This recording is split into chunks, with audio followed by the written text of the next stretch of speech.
mo nígbàgbọ́ pé ọ̀pọ̀lọpọ̀ yín ẹ ti mọ̀ pé kí ló tún ṣẹlẹ̀ nílùú Ògbómọ̀ṣọ́ lọ́wọ́lọ́wọ́ báyìí. ọ̀rọ̀ burúkú tí ọ̀lẹ́rìn inú yẹ pé yóò bá máa sọ pé ọ̀rọ̀ burúkú tó tẹ̀rìn ọ̀rọ̀ burúkú tí ọ̀lẹ́rìn inú ni. tẹ́ ẹ bá wo àwòrán tó wà ń bi kíní dáadáa, ẹ bá wà àwòrán dáadáa ẹ rí i pé kọ́lọ̀ ọba kọ́ sàṣàánú wa. ẹ mọ jí àfòyà gbogbo ẹ̀yin olólùfẹ́ bàbá ìmáàmù Ògbómọ̀ṣọ́ Sheikh Dr. Yunus Toliat Ayélára.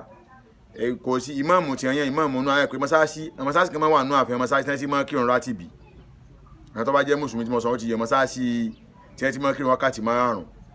ẹ̀pá àwọn mọ́sáàsì kan wà nù àfẹ́ wọ́n máa ń yàn máàmù ńbẹ̀ náà, kódà wọ́n lè gbọ́pàá fún tí wọ́n gbọ́pàá lọ́wọ́ ṣẹ́gẹ́ẹ̀tì.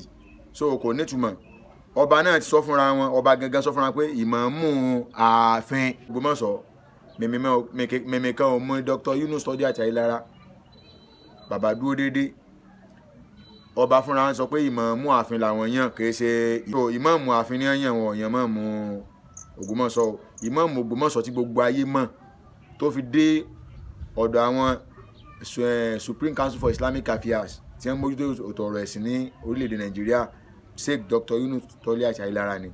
so any other imam in Ògbómọ̀ṣọ́ is a counterfeit, gẹ́gẹ́ bí àwọn olóyìnbó ṣe máa sọ. ìmáàmù náà àfin ní yàn o, ìmáàmù Ògbómọ̀ṣọ́ náà ni Dr. Yunus o. àdúrà wọ́gbà níta ni a sọ fún inú ọ̀dàbọ̀.